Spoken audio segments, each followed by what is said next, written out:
Very few things happen at the right time, and the rest do not happen at all. The conscientious historian will correct these defects. And this week's opening quote comes from Herodotus. Welcome to Surviving the Matrix. So, ladies and gentlemen, my name is Maxwell Egan. It's a pleasure to be with you once again, and I will be your host for the next hour. Well, it's nice to be back, folks. I apologise for not being able to bring you a show last week, but I was away speaking in Philadelphia, and it was actually a really good gig in Philadelphia. This was the first Anarchadelphia, the first anarchist conference they've held in Philadelphia, and it's actually the first time the organisers had organised a conference, and I think they did very well. It was a very good event. It ran very smoothly. There were some good speakers there. And overall, a good time was had by all, and it was a pleasure to be there. So if I saw you there, then thank you for coming. And if you missed that event, do be sure to look out for it next year, because it was a great event. I'm sure it was probably live streamed as well, and there'll probably be some videos of it out eventually. I don't think that will be too far down the track, and we'll see some of that for sure. But at the moment, I find myself in a cheap motel in LA, getting ready for another conference next week, which is the Avatars of the Earth gathering at Mount Shasta. So if you can hear any traffic noise and stuff going on in the background, folks, it's because that's just my location at the moment. So we've had the normal bird noises and kookaburra noises and the things that we have in the background when I'm home in Australia replaced with the noise of Los Angeles traffic. And it's interesting that every time I have some time off the radio show, things seem to go pear-shaped in the world. The latest attempt at vilifying Iran is very predictable and very transparent as well. The attack on the oil plant in Saudi Arabia, folks. I mean, this was not an Iranian missile that went and blew this up. Very likely it was a Saudi Arabian missile. Or perhaps an Israeli missile, or perhaps it didn't even happen at all. Perhaps it was just a piece of drone that they used, some wreckage from the drone. Actually, it actually kind of looks like the Roswell crash all over again, folks. So who knows what it was or whether it even happened. And you've got to really look at the situation in the Gulf as well. You've got to ask yourself why Iran would attack Saudi Arabia at this time, especially with this entire US fleet poised there to stomp on it if it takes a step out of line. But you see, the United States and Israel really want to push this war with Iran, and they can't really do it. They've been attempting to kickstart this war for a few years now. We saw that ridiculous false flag attack against the oil tanker a few months ago, which they tried to blame on Iran. It was obviously not Iran. And why Iran would attack a half-empty tanker in the Gulf anyway, right when they were told not to do anything or they might get bombed. I mean, you know, this is the sort of stuff that we see from these people. But it was a half-empty tanker. It wasn't even a tanker that looked like it was in use. So, you know, all very predictable stuff, folks. But this is the sort of stuff they're using. You know, any excuse they can, any little thing they can do to point the finger at Iran is what they're doing. Anything they can think of. But as I said, Israel and the United States have been really attempting to kickstart this war, and the world just isn't going to buy it. But if Saudi Arabia does it, then the world may just step in, because the world won't want to interfere, because, this will just be two Arab nations squabbling again, because most of the world, of course, views Iran as another Arab nation, even though they're not Arabs, they're Persians. But to the West, it's just the Arabs squabbling again, and so they'll probably be more likely to accept a Saudi Arabian incursion into Iran, and then, of course, the United States and Israel will have to go in there and help their ally, than any type of US or Israeli incursion into the country. So that's why they've got Saudi Arabia to do this. And it's all very predictable, folks. And hopefully if we make enough noise about it, then it won't happen, because it is really escalating at the moment. They're really trying to ramp it up and really go in there. And hopefully if we can make enough noise about it, then it won't happen. The way we stopped a couple of other incursions in there. And the claim Saudi Arabia is making, folks, the righteous indignation they're attempting to display on television, saying, well, the drone attacked a civilian area. These were civilians who were damaged and hurt. I mean, when has Saudi Arabia cared about killing civilians? Prince Salman is a full-blown psychopath who beheads anybody who looks at him the wrong way, willy-nilly. Plus, they've been destroying children in Yemen for the last 5 years with one of the longest bombing campaigns in the history of war. And here they are saying, oh my God, they hit civilians. I mean, come on, folks. If people can't see the theatrics of this, then I really don't know what we could do to help them. But it's so ridiculous and so predictable, and such an incredible display of hypocrisy from Saudi Arabia, a nation, a heartless nation who has no problem murdering anybody it likes, claiming that it's caring about human rights and caring about civilians being damaged or injured is just ludicrous to the extreme. And the destruction that this nation is inflicting upon the people of Yemen is actually unforgivable, folks. And Yemen is a beautiful country. It's an incredible country. Some amazing architecture. You know, Yemen is one of the poorest countries on earth with some of the most beautiful cities left on earth. There were cities there that people say were built by the sons of Noah. That's how old the country is. Really, really beautiful architecture, all being destroyed to rubble and bombed into obliteration by the Saudi Arabians with the full consent and support and even weapons provided for them by the Trump administration. Gotta love that one, folks. Yeah, there's Trump there attempting to make the world a better place while supporting the destruction of Yemen. Absolutely, hands down, no problem at all. And it really is absolutely disgraceful to see. And the best thing we can really do in the face of this, folks, is just spread the word to people, help people become aware of what is really happening. It really is up to us to get the word out to the people about what's going on with this whole scenario that they're tending to construct in the Middle East. And it is just another scenario, folks. More theatre for the masses, and again, all very predictable. But enough of that topic. And wanted to continue a little bit on from the last show that I did this week and talk to you a little bit about history. On the last show that I put out, I was asking if history is a lie, how deep is the lie? And it would appear that the lie is very deep. And actually, a little apology for something that I did on last week's show or the week before last show, folks. I was talking about the mystery of some electric trams that used to run in the United States, and I inadvertently put footage of the San Francisco cable car system in there. These are not the trams that I was referring to. I'm referring to an electric tram system that existed around about the turn of the last century, and when I get back to Australia, I will dig up that footage and rectify that error. So sorry about that one. Bit of a mistake including cable car footage when I was referring to electric trams. But you get that when you're in a rush and you don't have the assistant that I've been searching for so long. I really do need to get an assistant, folks. It's very difficult to do all this on one's own. One tends to make mistakes occasionally, especially when one is getting ready for travel. But that's just the way it goes, so I'm sure you can bear with me on that one. But it's really quite fascinating, folks, this electric tram system that they had in the United States. There was also a pneumatic underground rail system, like a tube system, I think was in New York. And that was prior to the 1900s, or at least around the turn of the century, the 1800s and 1900s. So all sorts of weird stuff was going on there that has been kind of expunged from our history books. You can find it if you look, but it's not there in the mainstream, not stuff that we're generally taught. But it's an interesting question, folks. You know, if history is a lie, and indeed it is, just how deep does the lie go? That's the question. A lot of people would ask the question, why? I mean, you know, why would they bother to hide history? Why would they bother to change history? I mean, it's all about what happens in the present. Who cares what happened in the past? Here we are. Let's make the best of what we got and move forward. A lot of people actually think that way. But the reason, folks, is for control. Because if you don't know where you come from, then you don't know where you're going. If you don't know what you once had, then you don't know what's been taken from you. As said by George Orwell, the most effective way to destroy people is to deny and obliterate their own understanding of their history.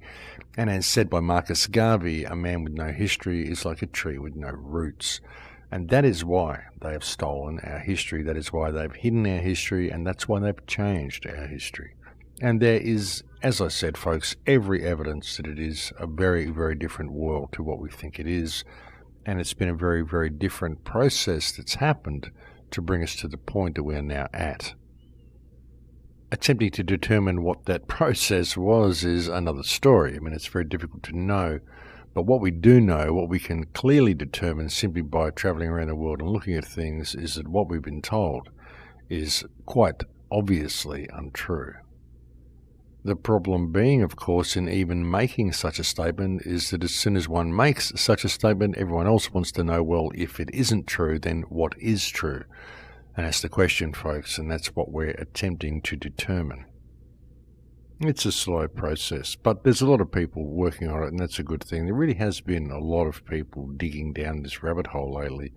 a lot of people have gotten wind of the fact that our past is actually very different to what we've been told, and that it's important that we find out just what happened. You know, it's important for human freedom. It's important for us to have any chance of escaping this slavery system we're living in, to at least have some inkling of how we got here. And a lot of people have been seeing the importance of it, and that's been really wonderful to see. And it's been really good to see that so many people have been respecting each other's research and collaborating and sharing and taking aspects of each other's research on. And between everybody, we're sort of starting to formulate some sort of a picture of what actually is going on here. And even in looking at all this, you know, once you start looking at the information and start going down the rabbit holes, it's very important not to start making claims along the way. Yeah, because we don't know what happened is the situation that we're in. I mean, what we do know is that we've been lied to. What we do know is that the past is different to what we've been told. And looking at some of the things we've discovered, I mean, you know, even the search for Atlantis, we've discovered that Atlantis was everywhere. The entire Earth was populated by a completely different culture to the one we've got now, and there are traces of that culture everywhere on every continent. The buildings that we're calling Tartarian buildings are found all over the world in every country, and there's also an incredible amount of ruins that are found beneath the oceans. You know, looking for Atlantis beneath the ocean and wondering where it was, as I said, it was everywhere, because there are ruins to be found in the oceans off the coast of the United States, off the coast of Japan, off the coast of Indonesia, through the Mediterranean. I mean, everywhere, folks. There are ruins beneath the oceans all over the earth which indicate that there was a very, very large culture that was once here. And none of the destruction of these cultures is mentioned in any of our history books. And really think about this, folks. I mean, these ruins beneath the oceans are not just some random ruin somewhere. There are literally dozens upon dozens of huge ruins beneath all the oceans all over the earth. Think about that. What happened? Why isn't it in our history? We hear about little inundations here and there. We hear about Alexandria sinking beneath the waves or whatever. But what happened? Why is there so many ruins all over the earth? What happened? I mean, sure, it's not like the entire oceans are sort of paved with ruins, but it doesn't matter what ocean you go to, you'll find ruins in that ocean somewhere. That's the point. So, what happened? Why are all these ruins there? And again, why is it not in our history? Yeah, even with what we're looking at with the mud flood, what we're calling the mud flood, none of this is in our history books. The changes that happened to the maps, none of these changes are in our history books. And that's been very interesting rabbit hole to go down as well, looking at the maps, looking at the fact that California was marked as an island around about the 1600s and then came back to being a peninsula in the 1800s. And if you go back before then, you'll find that in the 1500s it was a peninsula. And if you go back even further than that, you'll find that in the 1400s there's maps that show it as an island. So it appears that it goes from being a peninsula to being an island, and this happens every couple of hundred years according to the maps anyway. And I find that to be quite an interesting thing. There's also the fact that there's maps that show that there is land at the North Pole that we are unaware of. And that this land was removed from maps around about the early 1600s. The land appears to have changed over a period of about 100 years.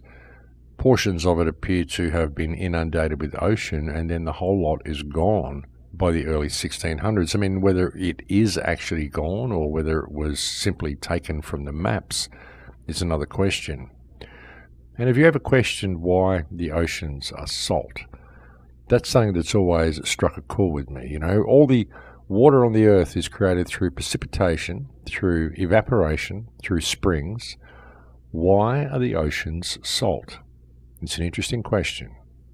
What, from grinding down minerals for billions of years to create all the sand that we see there? Really? Is that what happened? Things we've also confirmed is the existence of free energy, the existence of buildings that produce energy, and this is pretty well confirmed, folks, because there is so much evidence of it all over the world. The pictures of buildings producing free energy, the pictures of old fireplaces which seem to have a heating plate in there and no real room to put the logs. Pictures of what look like electrical devices while there's still soldiers standing around on horseback. The depictions of people having tournaments with energy weapons, and some of the buildings that have been built by this culture, buildings that we simply cannot build today.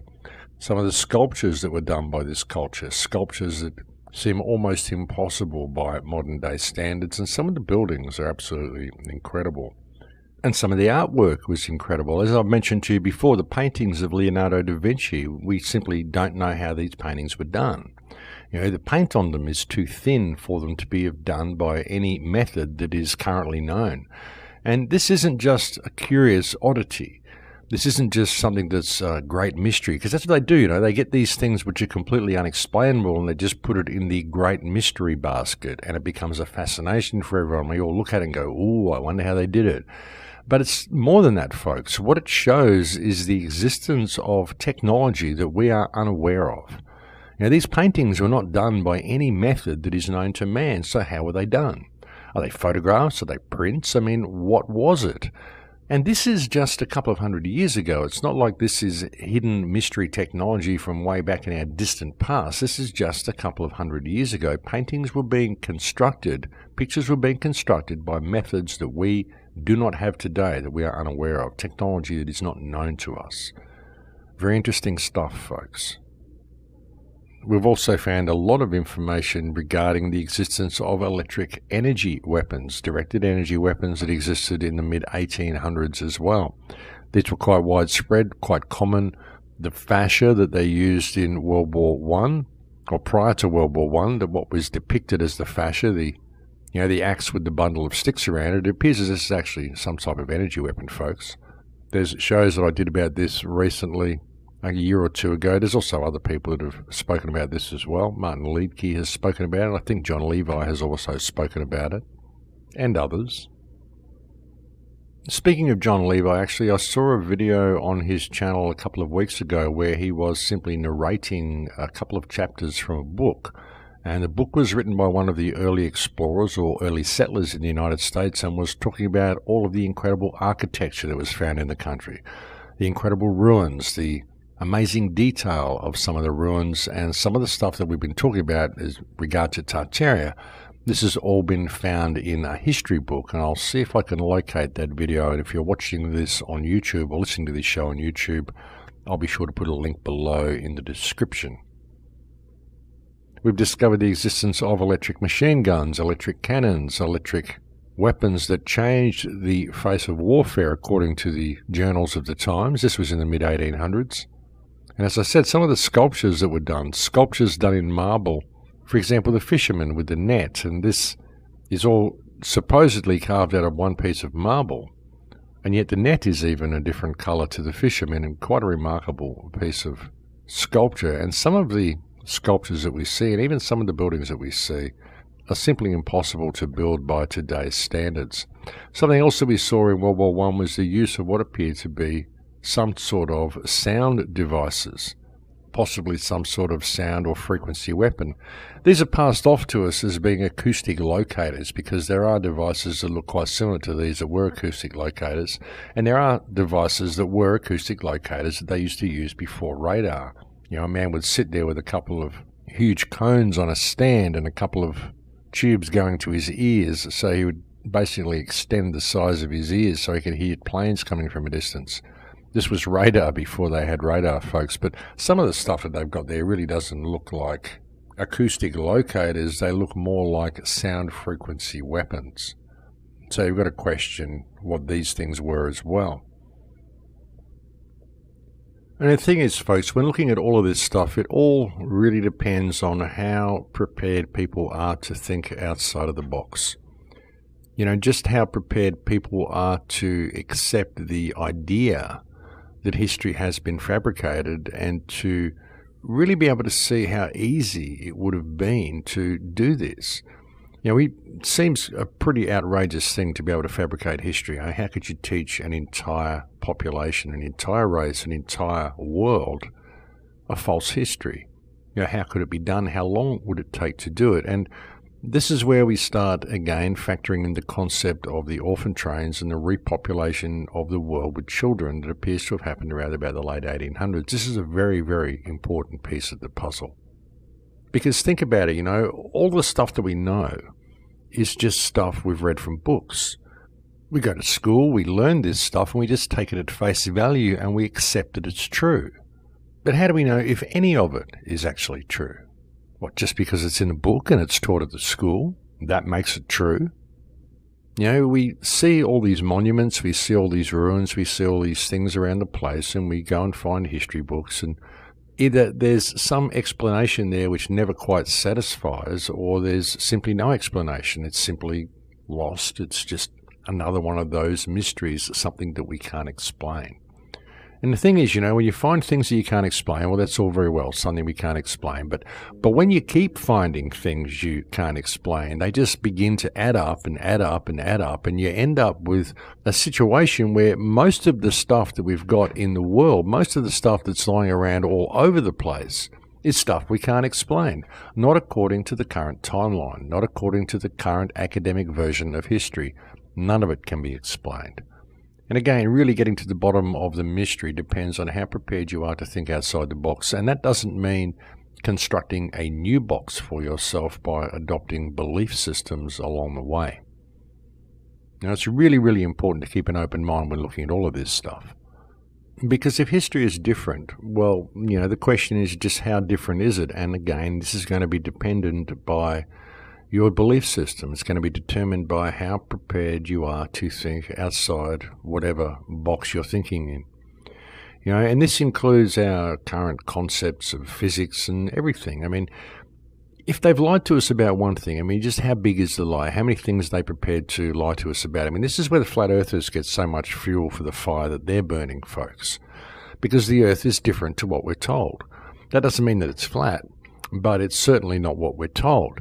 I mean, for all we know, the Earth could be 10 or 12 times bigger than what it is, could be twice as big as what it is, could be a huge place and we're living within a contained environment within it. Could be it's a huge place and we're simply working mining operations within one section of it. Things could be vastly different to what we're being told. This could be why it seems like it's flat to some people. I mean, how would you know? And honestly, ask yourself and be honest about it. How would you know? What, because you were told? That could be why the globe earthers and the flat earthers both have no way of solving their argument, because it could be that both arguments are in some way right. And the thing is that it's not even really about that. It's about the current state of the human condition and the fact that we are not free enough to have any of these mysteries solved. That's what I've often said, you know, the whole concept of the truth movement is even a loaded term, because no matter what truth you're looking at, you might be looking at one particular truth and it may very well be true. But then that becomes your focus, and the same happens for somebody else who's looking at a different truth, which may well be true, but that becomes their focus as well. And then they argue about it with everybody else. And they're not looking at the overall truth because they don't know what the overall truth is, because they're not free enough to know what the overall truth is. You know, when people think of divide and conquer, they don't really look at it on the micro scale. They don't really see how much it affects them on their daily lives and how much some of the thoughts they're having may not actually be their own thoughts, and some of the movements that they're supporting may actually be simply designed to compartmentalize them into one particular way of thinking, because all of the so-called problems that we find and all the so-called truths that we attempt to uncover are all simply symptoms of the overlying factor, the overlying problem, which is the fact that we're not free. And that's what creates all of these situations, and that's what this movement should really be about. That's why it shouldn't even be called a truth movement, because no one knows what the truth is. And as I've said so many times, in today's psychological environment, the truth seems to be pretty subjective and dependent and determined by what people want to believe the truth is. And really what this is about is freedom, and freedom is what it has always been about. And all of this arguing about what is the truth and what isn't the truth is preventing us from ever establishing freedom. And that is how the divide and conquer meme actually works over human psychology. And it's important that people see this. It's important that people recognize this, or we're never going to find a way out of this mess. You know, it's just important that people see how much we are being played, even how much the resistance is being played. So many agents out there planting seeds of distrust, so many people out there making claims, and so many people failing to even want to consider that there may be a bigger picture to all of this. It may seem very esoteric, but I remember when I was a child, when I found out just how messed up the world was, when I realized that we had to buy land and all that sort of stuff when I was like 4 years old. One of the things that used to make me wonder was, where was the magic? Where did all the magic go? Why wasn't there magic in the world? And it's an interesting thing for a child to be thinking those thoughts, because at 4 years old, I hadn't read any stories about Peter Pan or fairies in the garden or gnomes and any of that sort of stuff. I wasn't subject to any of that type of information when I was 4 years old, but I knew magic was real. And I knew there was supposed to be magic in the world, but what we would determine to be magic anyway. The question is, how would I know that at 4 years old when I was living in a very straight suburban family with a single mother and 2 sisters, and we were even being moved around all over the place because mum and dad were breaking up and blah, blah, blah. So we were kind of all over the place, and I wasn't subject to any of that type of information to even know what fairies or magic or any of that stuff was. I mean, we didn't have TV. TV hadn't even come to Australia when I was born. So how would I know the term magic? How would I know the magic was missing? And why would I be asking where it had gone if it wasn't something that I'd experienced before? That was one of the big things that really struck me, was when I found out that we had to buy land and I found out that we couldn't just go and live in the forest. I realized that I was living in the wrong world. I was not living in the world that I was supposed to be living in. And I used to talk to my teddy bear and ask him to please tell God to put me back onto the right world. And it was like a memory that I had. That's the thing, folks, you know. There's even the question of whether human consciousness is recycled through this realm and what form that recycling takes. There's all sorts of stuff going on here. Like I said, folks, it just depends on how prepared people are to think outside the box that they may be thinking in. You know, and how prepared they are to realize that a lot of the thoughts they're having are not their own. I mean, even when you try to bring this sort of stuff up to people, you'll get accused of New Age thinking or whatever, which is just people's religious programming. You get accused of pantheism, all sorts of stuff. Again, people's religious programming, not their own thoughts. They're not simply keeping their mind open and being willing and able to accept all possibilities in an attempt to actually find out what the truth is.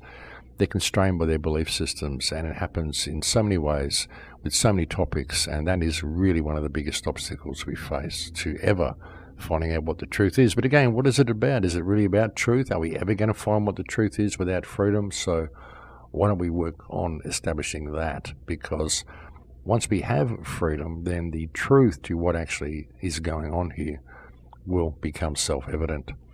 But folks, I think we've reached break time, so I better leave it there for now. We're going to have a break. Thank you for joining me on the air today. It's always a pleasure to have your company, and I'll be able to speak to you again in a few minutes. Thanks for listening.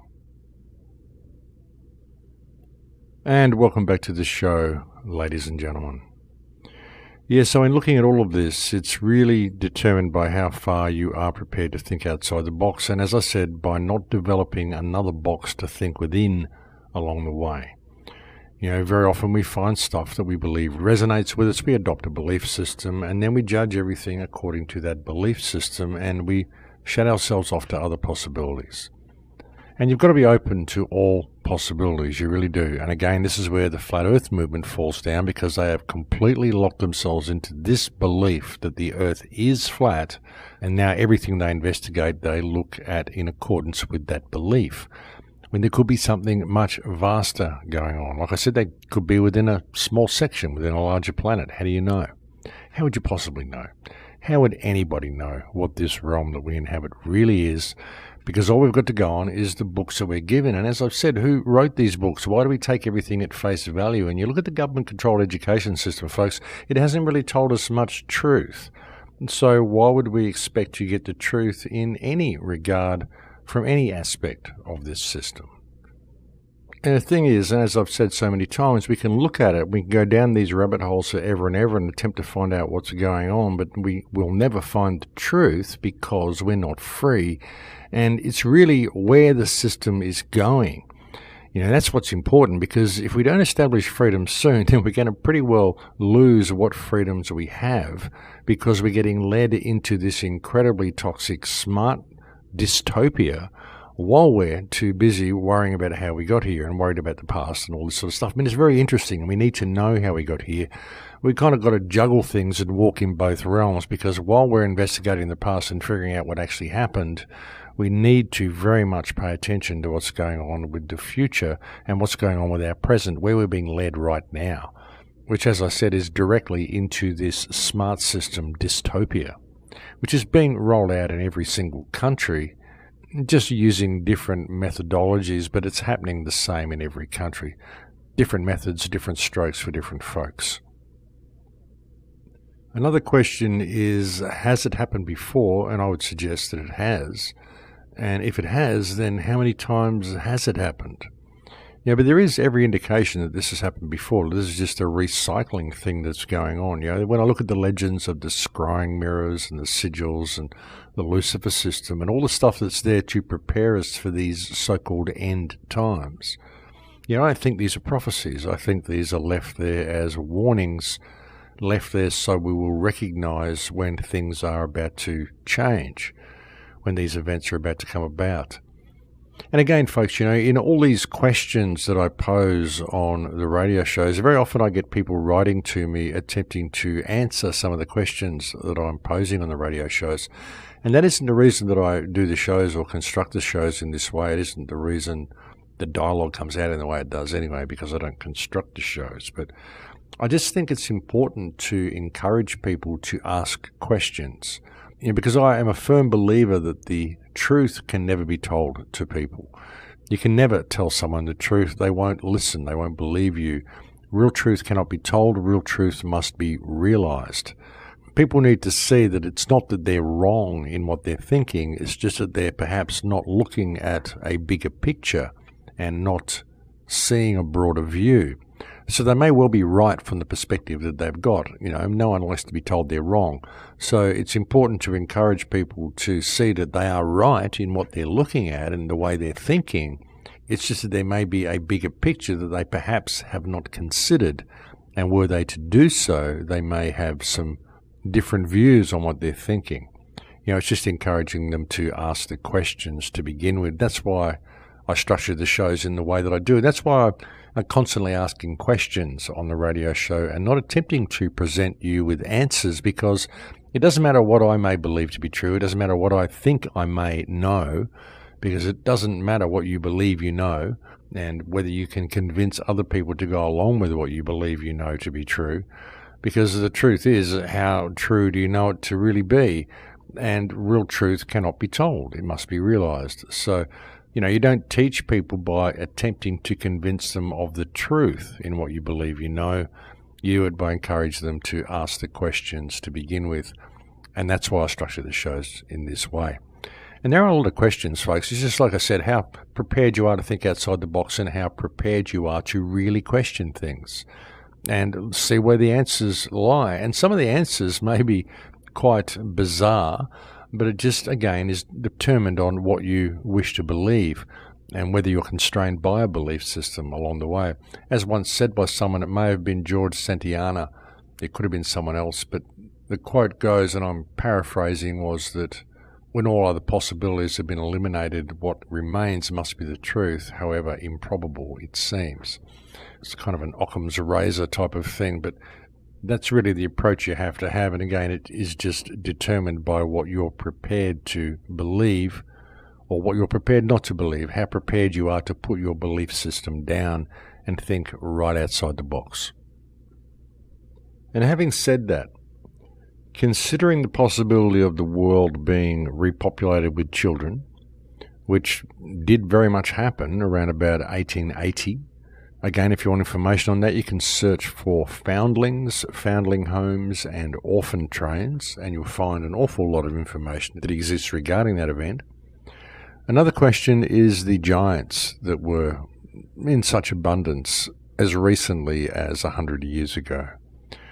You know, and how big were the giants before then is the question. I mean, there's lots of pictures that we find, lots of images we see of what appear to be very large human bones that have been found.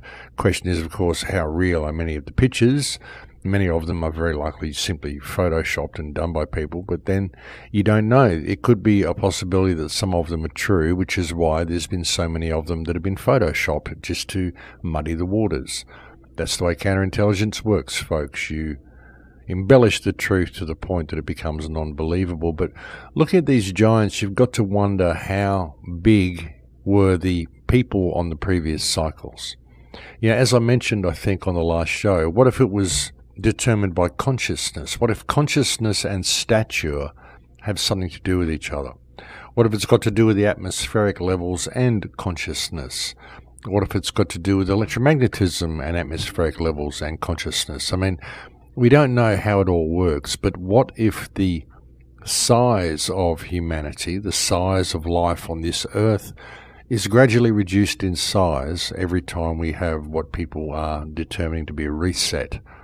And whether these resets are natural or whether they're man-made, whether they're brought about by some technological force, whether they occur because of plasma events. I mean, we don't know what causes them, but the question is, do we see a reduction in stature every time one of these events happens as consciousness is further lowered?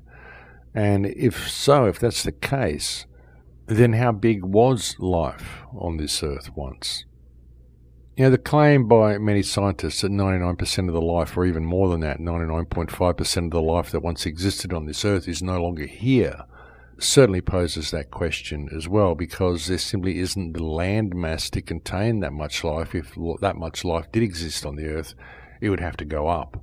So that means that everything that did exist would have to have been a lot larger than what it is now. But when you consider this possibility, and you factor in the possibility of cyclic cataclysms, and also the concept of mass extinctions and mass petrification, or at least what would be termed instantaneous petrification, because petrification doesn't take millions of years like we've been told.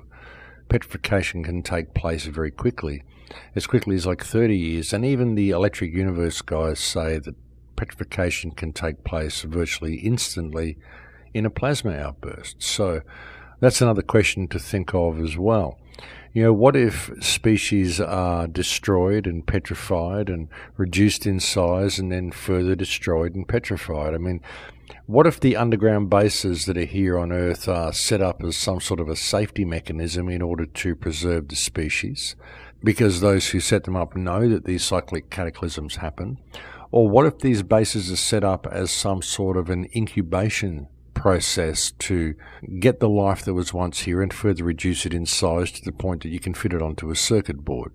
I mean, that kind of seems to be where we're going as well.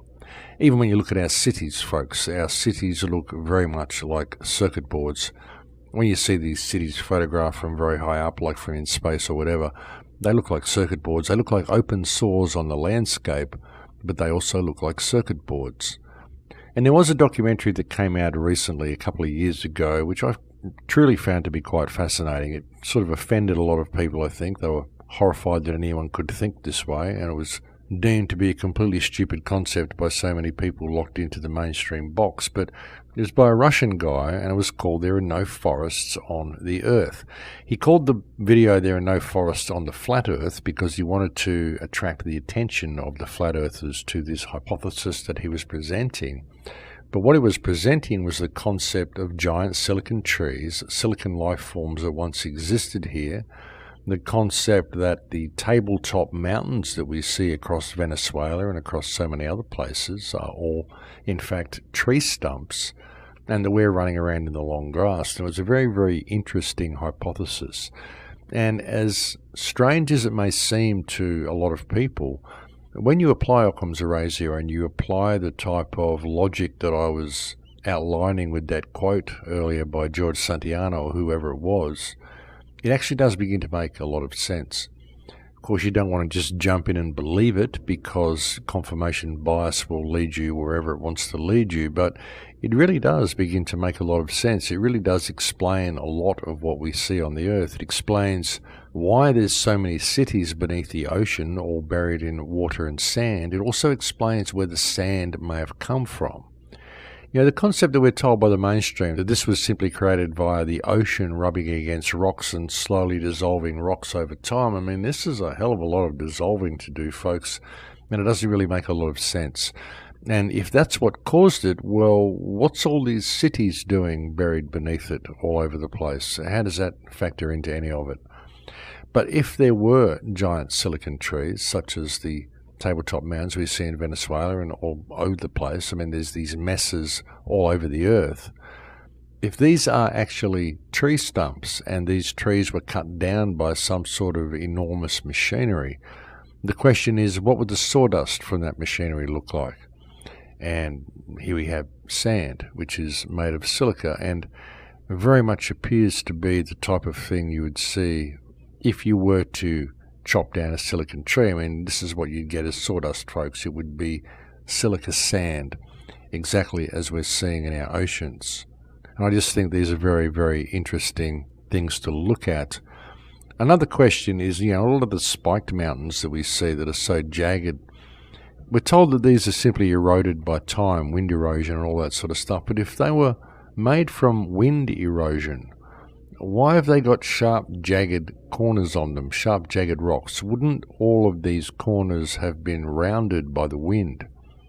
Why do they all look the same as broken tree stumps? And I know it's pretty out there thinking for a lot of people, and I'm not saying that it's true. I'm simply asking the question, is it a possibility? And when you look at it, well, yeah, it is a possibility. It just depends on how prepared you are to think outside the box. Of course, the size is what freaks people out.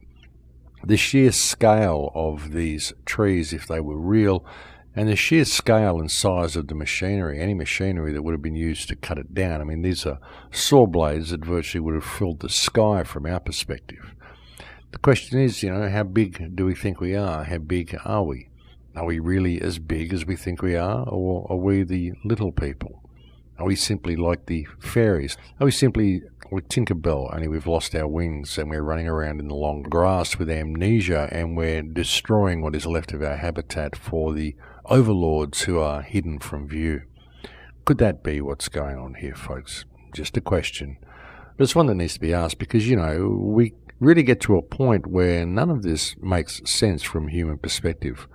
None of what we see on the world today makes sense from a human perspective, even if you look at those who control things. I mean, none of what they're doing even works for them. I mean, how much power do they think they need? And what is the power do they believe they have even? What is really going on here? Because it isn't just about all of these wars and money and all the stuff we see. This earth is being strip mined. As I said back in my film The Awakening back in 2010, the earth is being strip mined, and you've got to question where it's all going. The huge mines that we have, that we see all over the face of this earth, where are all these minerals going? I mean, do we seriously need this much stuff just to build these prefab cities that we've got, these throwaway cities which don't appear like they're built to last at all? And, do we really need all this stuff just for the parts in our laptops, the components in our mobile phones, the way we're told? Does it really take a mine the size of some of the mines we see to pull out that much bauxite because you need it for microchips in phones and this sort of stuff, silicon for the CPUs in computers and stuff? I mean, really, folks, none of what we are presented with as being real on this earth makes any sense at all when held up to scrutiny. And you have to question what is really going on here. And how big was the life that once existed on this earth? And as I said, it's a strange thing for people to think about. It is, the most impossible thing you'd ever want to think about. Even beyond flat earth. It's just something that is so out there, right out of left field for a lot of people, the concept of silicon life. But look at some of the stuff that we see. I mean, look at some of the stuff that you see in the petrified forest in Arizona. All those petrified trees that are lying all over the ground. We're told are petrified trees anyway. I mean, it's one thing for something to petrify, for something to get locked on the ground, lying on the ground, it gets covered in sediment and it turns to stone. But how does it turn to semi-precious gems? How does it turn into gemstones? How does wood ever turn into gemstones, no matter what you do to it? And who cut these things? These are all sawed, all these so-called logs lying there. Who cut them all? And I would suggest that they're not even logs, they're simply twigs. simply small branches off the much, much larger trees, which we can see the remnants of all over the place in the form of these tabletop mountains. Yeah, and again, is it true? I don't know if it's true. But it certainly makes a lot of sense when you look at things, and the possibility of it, well, the possibility is there. There's not too much else that explains the existence of these flat mountains. I don't see why a mountain would grow to be flat like that or end up being flat like that by natural means. And there's so many of them, and they're all virtually the same height, all cut off. They all look like tree stumps. It's an interesting thing. If they're not silicon tree stumps and we're not living on the floor of a mine, then I don't know where we're living, folks, because it really does make a lot of sense. Again, I'm not saying it's true, but it's certainly an interesting way to look at things. And when you start considering the possibility that we do reduce in size every time there's one of these resets, well, I don't know, you've got to wonder. You really do have to wonder. I mean, a lot of it really comes down to people's concept of size and how big they are and how big everything else is. But how big do we know we are? I mean, what are we comparing it to? What's the yardstick? And all we've got to compare it to is the trees around us and the other people around us. But how do we know really what the scale of things is? You know, it's like the film Ants. I don't know whether you ever saw the film Ants, and they were just living in that little tiny pond, and they thought that was their entire world because they're just so tiny. How do we know we're not that tiny in comparison to other life forms that may exist, possibly even here on this earth, that we simply don't know about because we're kept in an enclosed area on the earth? You know, how do we know that's not true? How do we know that's not what's going on? Like I said, folks, it's just dependent on how much people are prepared to think outside the box. And when you look at it and you begin to just explore the concept, and the concept that consciousness has something to do with it, that human stature and the stature of life itself is controlled by the state of consciousness. It's just an interesting thing. It's an interesting thing to think of. You know, and you've got to ask, why is our pineal closed down? Why are we so closed down? What's the point of all the things that have been done to us? Because it's not just curious that we're in this state. It's not just interesting that we're in this state. It's incredibly significant, especially when you look at all the ancient texts and the ancient teachings, which put so much emphasis on spirituality, so much emphasis on human physiology in order to obtain high levels of spirituality, i.e. the pineal gland, the brain stem, all the stuff that we see depicted in these ancient texts and these ancient statues and all of this stuff. You know, it's not just curious, folks. It's very, very significant. One of the problems, of course, is even attempting to bring this information up for discussion really offends a lot of people. You know, religious programming has a lot to do with it, unfortunately. If you think outside many people's religious boxes, they get incredibly offended. They start accusing you of being New Age or pantheism or anything else they can think of. Anything that doesn't support their book is evil, according to these people. And, you know, I would suggest that these books have been written, these religions have been created simply to separate us and hide this knowledge from us.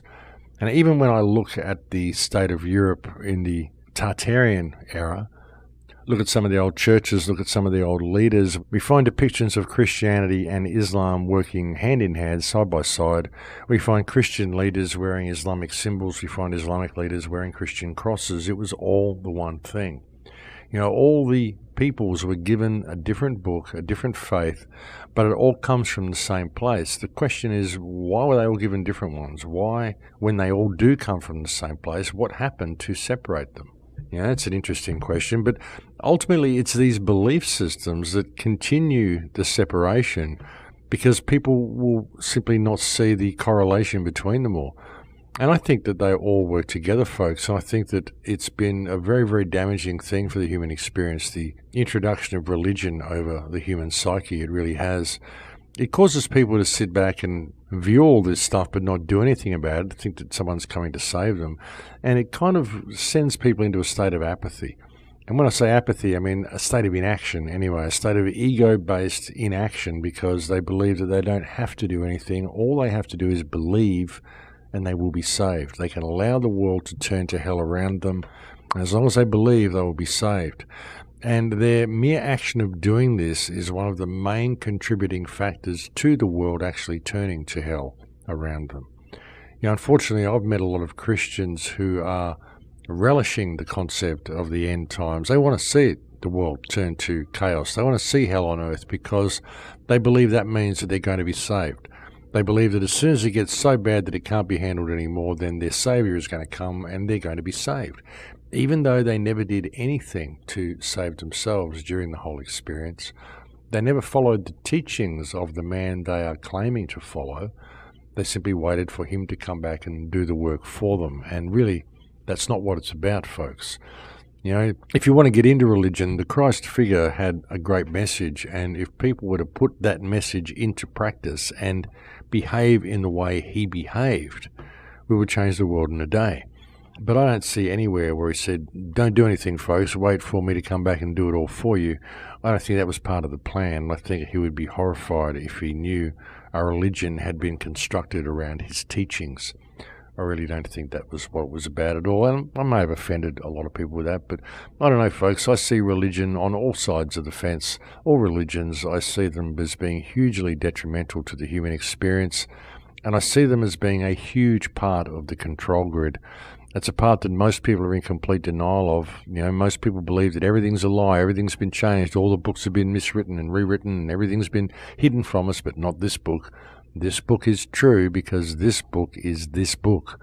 And that's the way they are. It's an incredible thing how they can think that this one tome managed to survive the ravages of corruption simply because it is labelled as the Word of God. Do we really know that, folks? Personally, I don't think God uses a pen. I don't think God would have written anything down himself. I think that whatever is in the book is written by people. And really, I think it all serves a particular agenda. And I don't think that agenda has anything to do with freedom. I really don't. I think it's been a huge part of the control mechanism, something that really keeps us down. And the world would not have been able to even achieve this amount of disrepair and been brought to the point that it has today, were it not for the introduction of religion and the apathy and inaction that comes from those belief systems that has been introduced over the human psyche. And well, folks, we have now reached that time where we have now gotten to the end of the show. They do seem to come about quite quickly when I'm talking about history. I do like this topic. And folks, thank you again to all the people who came to the Anarchadelphia gig last weekend. It was a very enjoyable gig. Next week, I will be speaking at the Avatars of the Earth Gathering in Mount Shasta. That is happening on the 26th, the 27th, and the 28th of this month, the month of September 2019. So if you're in Northern California, I'll look forward to seeing you there if you're coming. I won't be doing a gig next weekend, folks, because I'm going to be at Mount Shasta. I don't even know whether there'll be an internet connection there, so I don't know that it would be possible for me to do a gig anyway. The following weekend, I'm going to be attending a wedding in Spokane, Washington. I'm not sure whether I'm going to be able to get a show out or not. I might be able to get a show recorded before I get to the wedding and posted on the wedding day. But if I can't, then it may possibly even be 2 weeks before you hear from me again. Unless any interviews come up or whatever. I haven't looked at my calendar, so I'm not sure whether I've got anything booked or not. But you may get a show the week after next, you may not. It just depends. If you don't, if it is 2 weeks before you get a show, then I will be sure to get one out to you the following week. And then the following week after that, I'll be back in Australia and things will be back to normal, back to regular occurrences. And we'll get the kookaburras and the birds in the background rather than the LA traffic noise. So that'll probably be a pleasant change for everybody as well. But thank you to everybody for tuning in today. Thank you to all the people who send me so many kind emails. Thank you to my Patreon supporters, because I couldn't do any of this if it wasn't for your support. Thank you to all the new subscribers on YouTube. YouTube is kind of locked up for the last few days, I've noticed, folks. My subscription count has been sitting at exactly 181,000 subscribers for the last 3 days. It has not gone up. It has not gone down. It's like they've simply frozen the subscriber count, so I don't know what that's all about, but it'll be interesting to see how that pans out with the channel. But again, folks, thank you for tuning in today. It's been a pleasure to come and talk to you again. Interesting topics, hopefully some food for thought for everybody. And I'll look forward to speaking to you again, possibly the week after next, but if not, then as soon as I'm able. Please take very good care until then. In Lakesh.